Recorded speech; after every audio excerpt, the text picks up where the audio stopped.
Tuesday will give us the freedom for you to practice. Like I'll have, hopefully, some supplemental stuff to give you for each of these 5 things.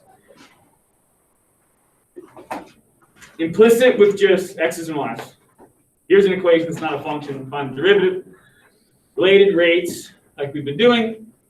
Finding inflection points, concavity, intervals that we have. Stuff yesterday with using the second derivative test. Sorry, it's like blinking, hurts my eyes to look at. The second derivative test for finding extrema, so you don't have to do first derivative test. And then what we'll see today, just at a super basic level, I'm not going to go crazy with it. How can we use calculus to understand the position of an object, its velocity, and its acceleration at any time? Okay. Before we get into position, velocity, and acceleration, are there any questions about the final, about any topics that are listed there? Yeah. What is like the format? Just like any other test. Yeah. So you're going to sit down. I'm going to hand you a piece of paper. It's going to have some questions on it. Yep. All handwritten, all free response, no multiple choice or anything like that. Yeah, I'm just going to say, here's a function, find dy dx implicitly. Here's the scenario with a volume of a sphere and things for related rates. Here's a function, find any inflection points and determine intervals of concavity. Here's a function, find and classify your extrema. And then here's the information about this object being thrown through the air or whatever. And we'll talk about that today. What's the position function? What's the velocity function? What's the acceleration of the object? How fast is it moving 3 seconds into its whatever, you know? So you'll see that a little bit, but we won't go super deep into the last one just because it's towards the end here. And it's just it's a nice application just so you can see it. Jazz, question. How many points? 100.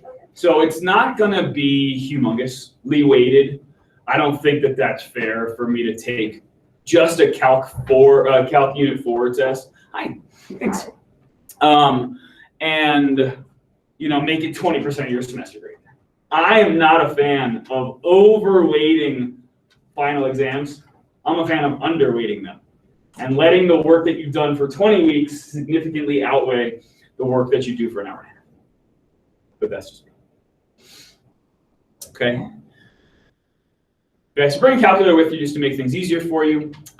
We go at 9:20 is a start. It's an hour and a half final, so it'll be a little longer than you're used to, which is nice so that you don't feel rushed. That's what I'm hoping to do. I'm hoping to design the test to take about an hour.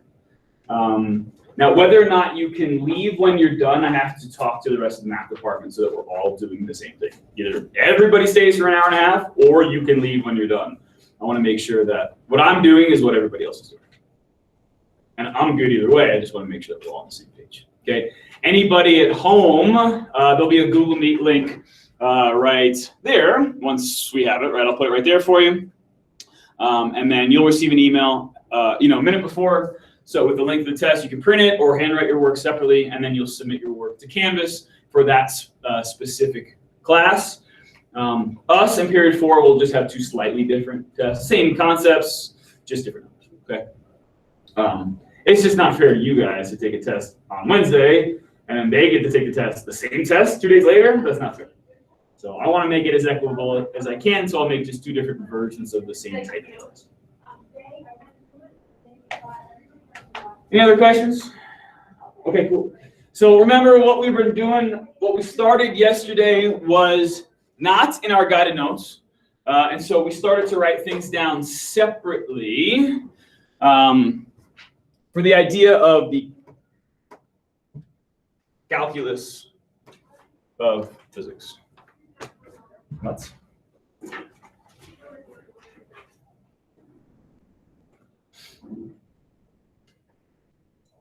So jump back into wherever you started to write those notes down. And we'll just add to them a little bit today. We'll play around with an example or 2 of some object moving through space. And there's a lot of really, really different kinds of applications of this. We're just going to do one, okay, which is projectile motion. That's all we're going to do, okay? There's something called projectile motion. There's also motion that's called rectilinear motion, where it moves back and forth along the same line. Okay, so imagine like attaching a ball to a spring and like letting it go and like watching kind of bounce back up and down. That's kind of hard to model when we talk about X and Y because it just keeps going up and down, up and down, up and down. And so that would be modeled with respect to time, but it's hard to picture. So I think it's going to be a lot easier if we like imagine watching an object just kind of being like thrown and moved through the sky and watching what happens there. So that's kind of what I want to look at, but I want you to understand where the calculus part of this all comes in. So I'm just going to rewrite the equation that we saw right at the end of class yesterday. In case you missed it, you'll have a chance to rewrite it. Talk about the couple forces that are going to be acting upon it. Maybe, let's see. That looks better. Disappear. 3, 2, 1, go. 5, 4, 3, 2, 1, go. It's like you get a red light. I'm like, turn green. Go away. Yeah, there we go. Okay. Here we go. Calculus of physics. Basic position, velocity, and acceleration. List position, velocity, and acceleration. Which would be a good preview for anybody taking physics or maybe looking to move in that kind of direction. Physics is the science of mathematics, so it's near and dear to my heart for sure. If I could teach physics, I definitely would. That's a lot of fun. Okay. Here's the position function. I know I said yesterday that a lot of times we just call it S of t. It comes from the German word Strecke. You gotta say it like that. Strecke. You gotta like yell it.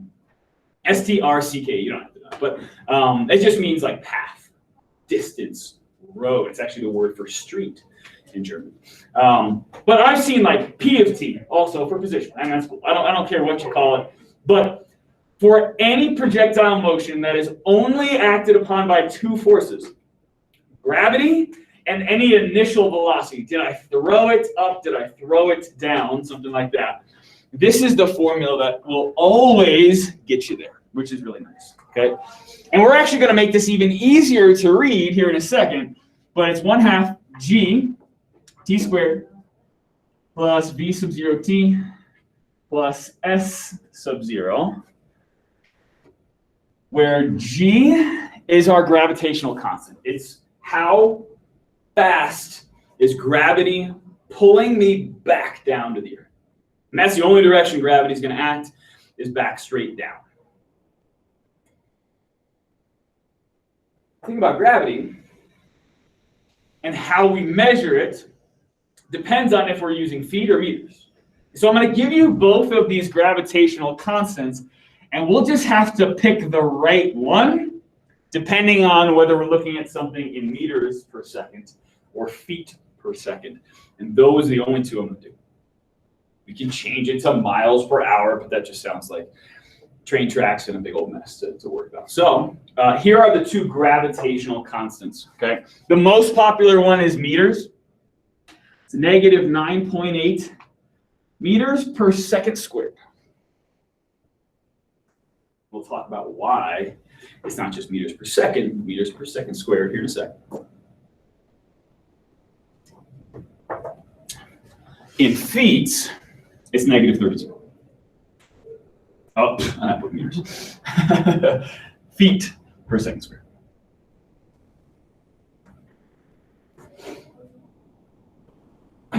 So a lot of times we'll actually just write S of t with g already in there.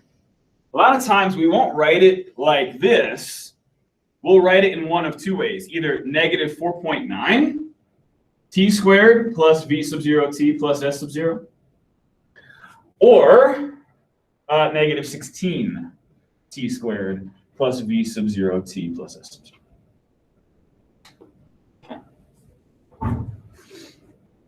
You just gotta pick one. So those are the two that I would really worry the most about having down somewhere, not something we'll have to have memorized for sure. At least not this year. Okay. V sub 0 is that initial velocity. That's why it's sub 0, because it happens at time 0. Okay, when we think about an object moving through space, we start our stopwatch at 0 seconds. Okay, and then it starts ticking. So that's why we got this V sub 0. Okay, so this is any initial velocity given to the object before time even gets, to half a second. I start here, right? I start throwing an object and I just kind of see what happens. Okay, and I could throw it straight down. I could throw it straight up.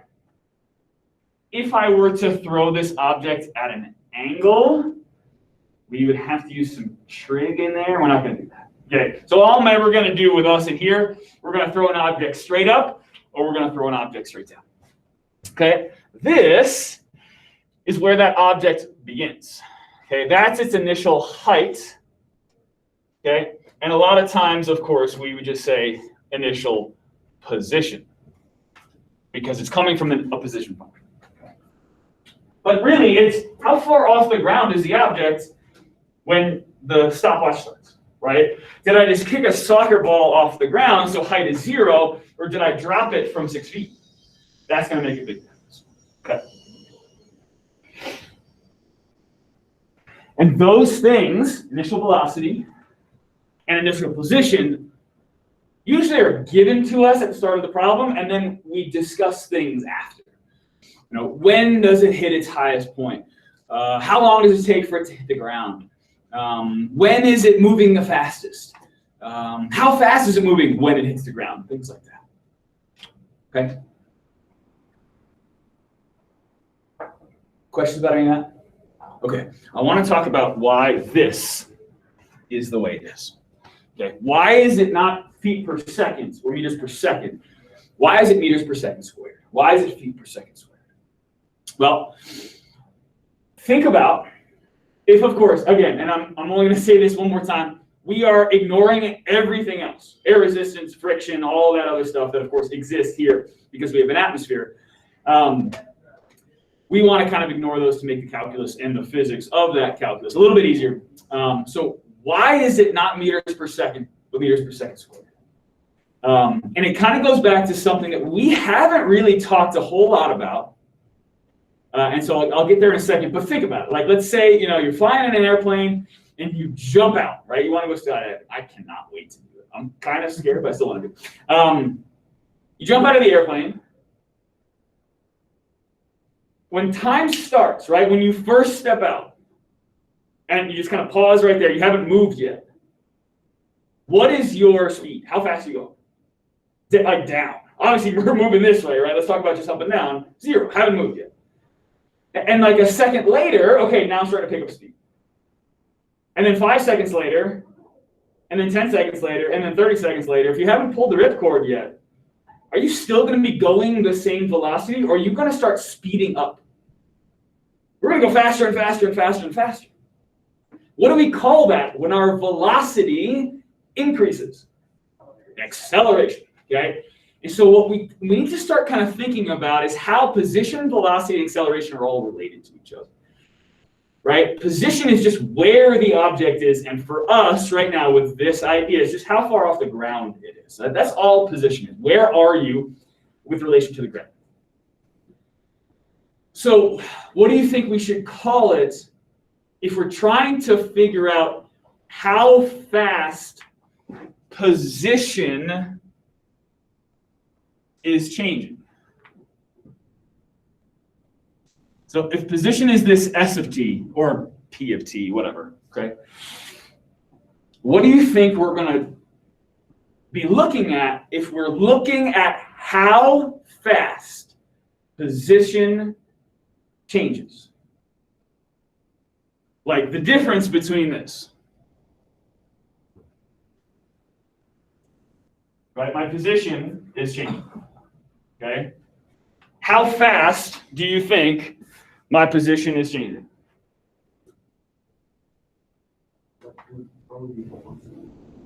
Well, just like give me a number. How fast? How many feet per second do you think I'm walking? Huh? 1, maybe 2 feet per second. Okay? What about now?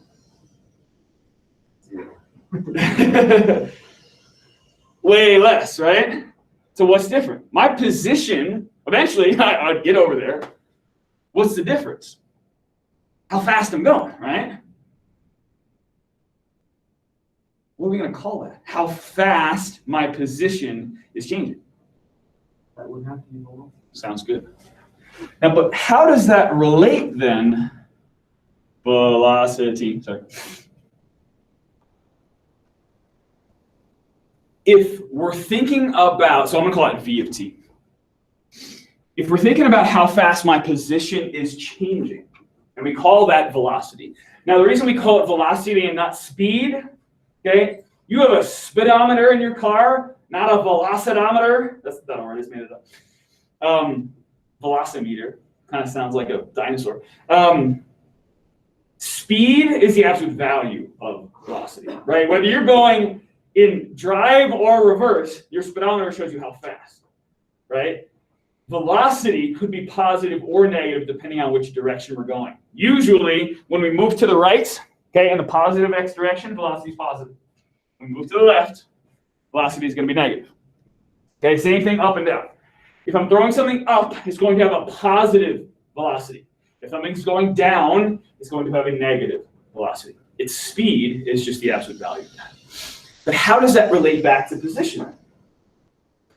The rate of change for position. How fast position is changing. Calculus. What do you think? How, let me say this differently. How do you think that relates back to position? Like velocity is the derivative. Well done. Velocity is the derivative of position.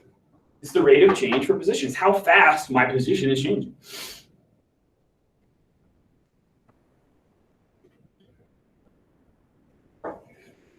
And so that would be something like this. And of course, this, Newton's notation right there. Here's Leibniz's d dt, right? The derivative with respect to time of s of t. Sweet. And so let's go back a second, me jumping out of that airplane, right? My velocity at any point during my free fall only acted upon by gravity, right? Because I didn't nobody pushed me out of the airplane, although they might have to. If I got up there, they might have to push me out. I don't know, I love roller coasters, so I don't know that I would be super afraid of heights, but 10,000 feet versus 100 feet is a big difference. Right? My initial velocity would be 0, but I'm going to be picking up speed as I fall, so gravity is going to be pulling me down.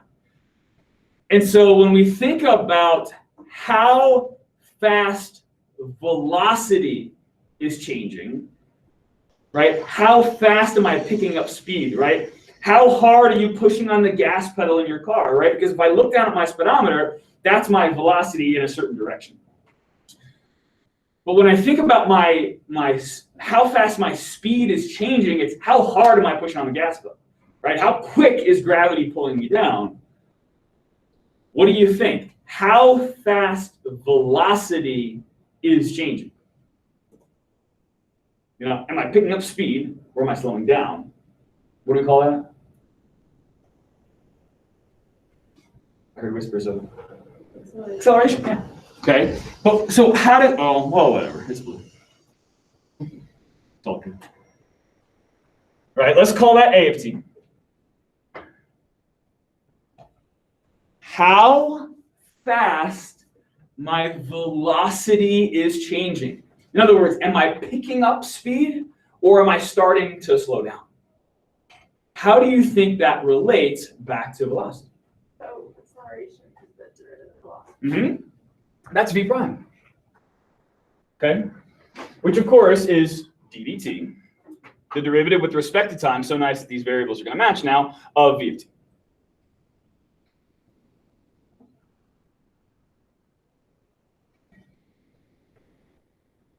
So velocity is s prime. Acceleration is v prime. So then acceleration would be the second derivative of the position. There you go. okay? Your velocity is the second derivative of position. Okay, and here comes this notation, and maybe now we'll know why it's not feet per second, but feet per second squared. Because gravity is an acceleration force. It picks up speed as it drags you down. Right, we're going to go faster and faster and faster until we hit, of course, with an atmosphere. It's called terminal velocity.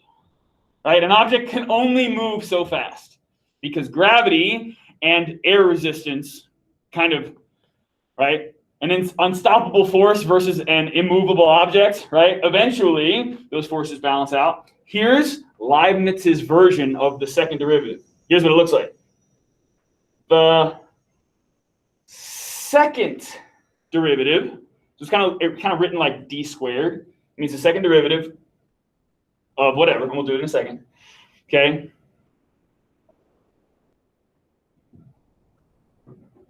With respect to time squared. By talking about the second derivative, we just put some twos in there of position. The second derivative with respect to time squared of your position function. And a lot of times we don't even have to write this whole thing. Like I could just say this is ds dt, right? And when I write it like that, and I don't specify like a different variable, then I know they match, right? Same thing here, right? I can just call this d dt. And if I don't say, that velocity is a function of something besides time, we just assume that those variables match. So when I write it like this, the second derivative of s with respect to time squared. And that's why it's not feet per second, it's feet per second squared, because it's the second derivative anytime we talk about acceleration.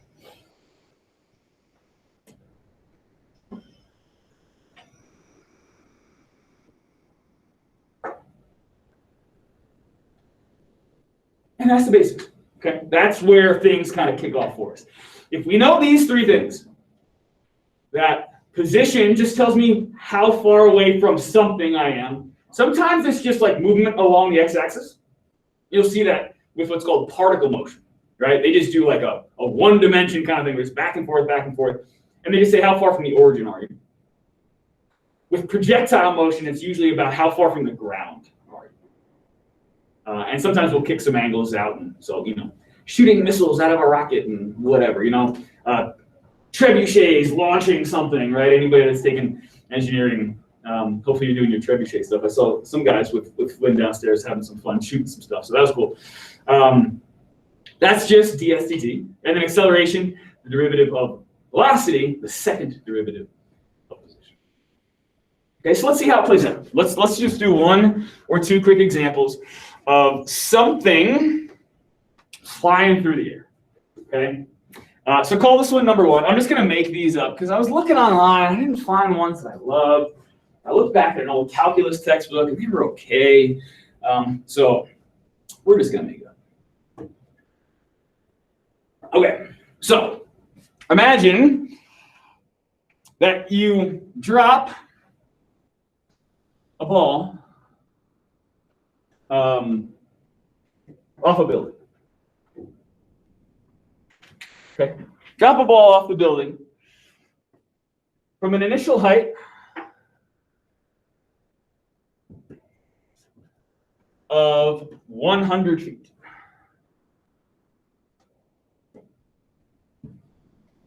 And that's it. That's all I'm telling you. That's all that's going to happen. I'm going to drop a ball off of a building from an initial height of 100 feet.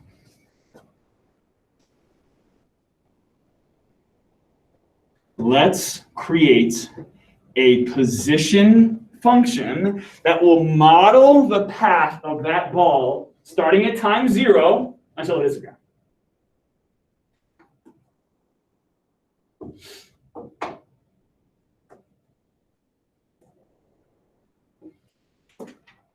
How do we start a position function? What's the name? What do we use? S of t. What's the other one we could use? P of t. Either one's fine. I'm going to go S of t. That's the one I've always been raised on. Now we just have to decide which version do we use. Do we use the negative 4.9 or do we use the negative 16?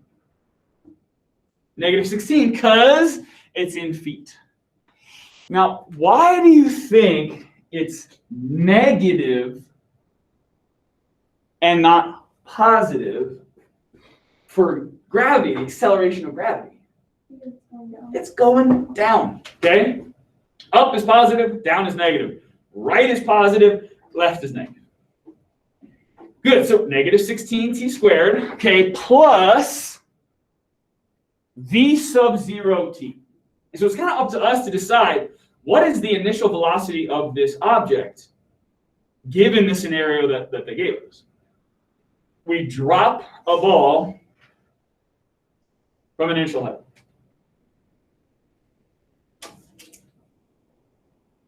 What's its velocity right now? 0. Now, as soon as I open my hand, the clock starts. Now, it's going to be hard to kind of see, right? Because here I am, like we can't really pause time at this moment, right? When my hand opens, but the object hasn't gone anywhere yet. But think about it, right? Here's my ball, let's say, right? Pause time right there. Well, that was weird. Got stuck in my fingers. Let's do it like this. Initial velocity right now. Okay. As soon as I let go of my fingers, but the clock hasn't started yet, does the velocity change? So what's the initial velocity? I'm just going to put 0t just so we have it. Big difference between dropping the ball, and that was the clue, is this word right here. You drop something, v sub 0 is 0. Versus throwing the ball down or throwing the ball up. Okay, we'll look at that next. Okay, there it is, negative 16t squared. That was given to us. We know we just got to pick the right one. This one I had to figure out, plus s sub 0, 100 feet. There we go.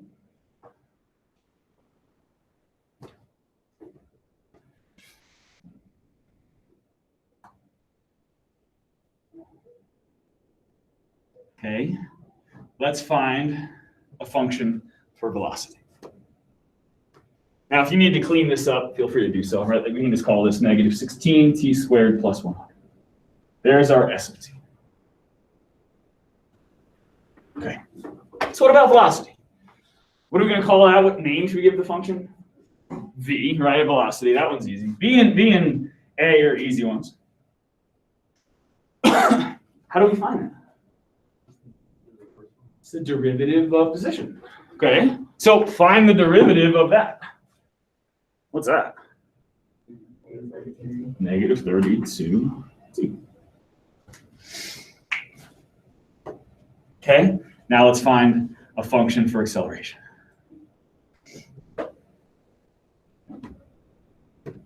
What should we call it? A of t.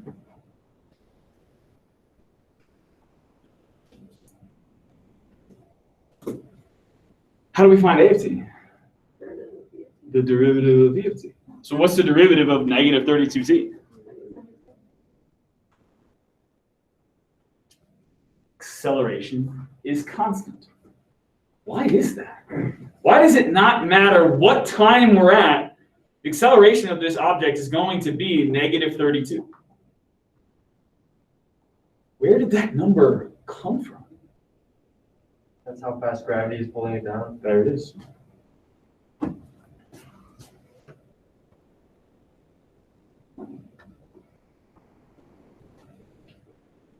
That's the only force acting on this object to accelerate. Okay?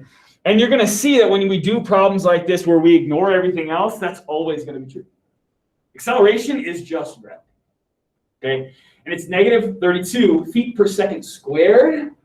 Because it's an acceleration, because it's the second derivative concept, that's why it's got that times squared marking on it. Okay? When we did regular rate of change with velocity, which is really what we've been doing, that was just feet per second or miles per hour, right? It was just a single distance measurement over a single time measurement. Now we're good there. Okay. What we can do is use these three, and they can ask us different kinds of questions. Okay. And so that's what I'm going to do. I'm going to move to a new page, but you've got it. So let's see if we can do it. Let's answer the kinds of questions they might ask. And all we have to do is use those three things. Okay. What did I call it? So it's number 1, did I say A, B, and C? Yeah. So let's call it D. Okay. When does the object hit the ground? When does the ball hit the ground?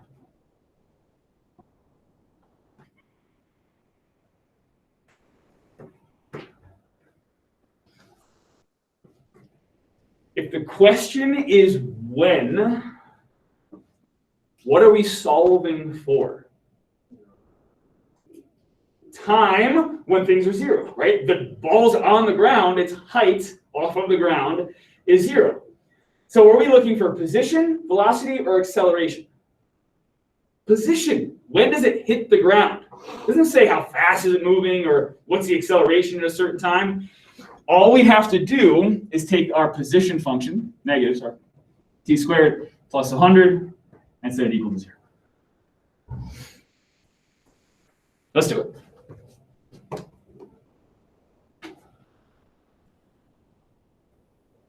You try it, I'll try it too. I don't think we need to talk through how to solve this, but I think I'm gonna need help doing 100 divided by 16. I don't think, is that going nicely? Not exactly, but it should be relatively simplifiable. Come on. Or somebody gets it before me. Negative 100 divided by negative 16. But it's a decent decimal. Or if it's just a fraction, that's cool too. 6.25. 6.25 exactly? Yeah, exactly. Nice. Okay, so that's time squared. We want time.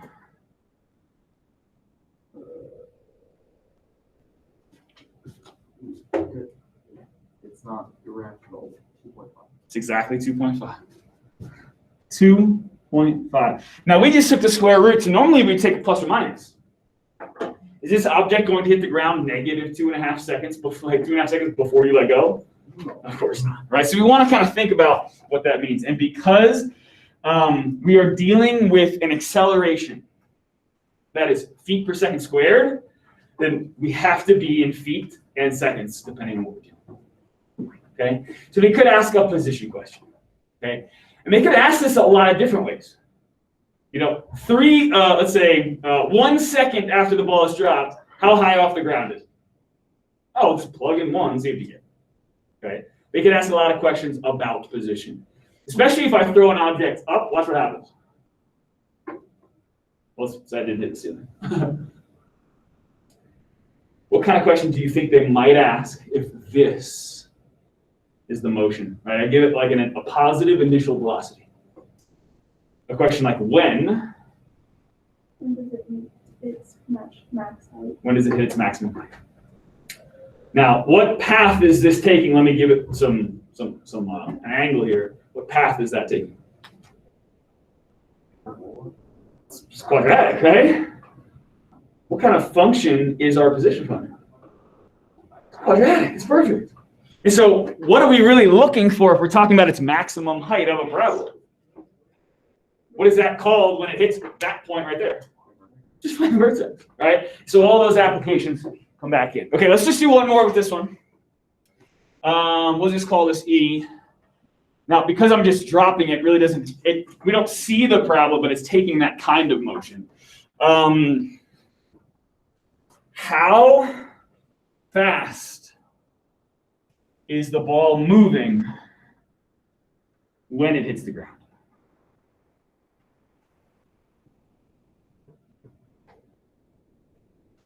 Now, a millisecond after it hits the ground, a nanosecond, half a nanosecond after it hits the ground, how fast is it going?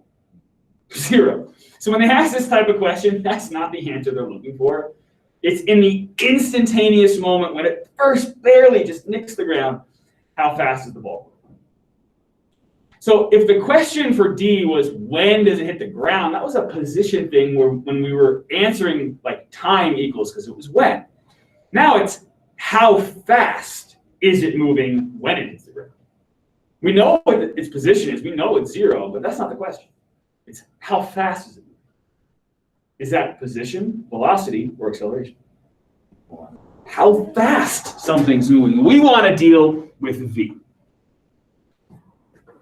It's just kind of up to us to make those leaps and say, look at what the question is asking. Let me try these ideas. Okay. Are we solving for time?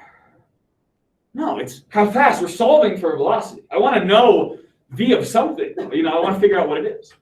So what time should we be putting in? How fast is the ball moving when it hits the ground? Yeah, 2.5, and they love that. Like question A, you use that for part B. And part B, you use it for part C. They love to kind of build on there. We really just want to do v of 2.5. What was our velocity function? Negative 32t. So negative 32 times 2.5. Plug it in.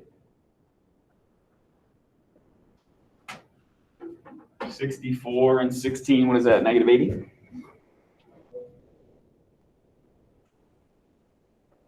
Sweet. Now what units should we use? Velocity. The derivative, the first derivative of position.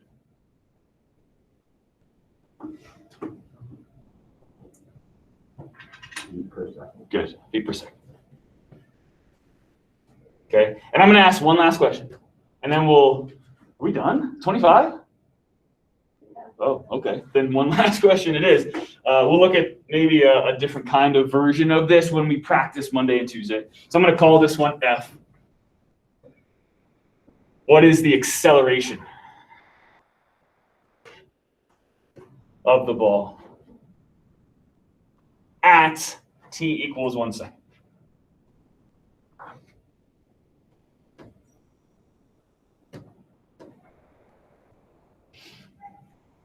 Acceleration, so a of 1, right? Acceleration at a given time.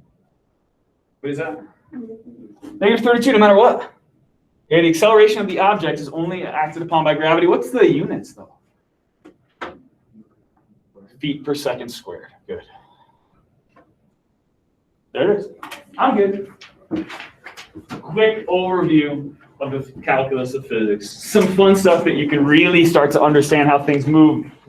Like out in space, I guess. I don't know. Or like in a vacuum on Earth. In space with G equals 0. Yeah, G equals 0, right? Unless we get close enough. But even then, there are still forces acting upon objects in space. The force of dark matter exists out there. Only the beginning. Thanks, everybody. Have a great Friday. Have a great weekend. Nothing you need to do for me. Come back on Monday, and my hope is that we'll get a chance to practice some of these ideas and everything else to get you ready for Wednesday. See you guys. Thanks. Yeah.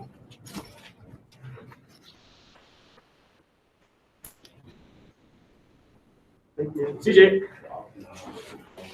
What? I gave this one.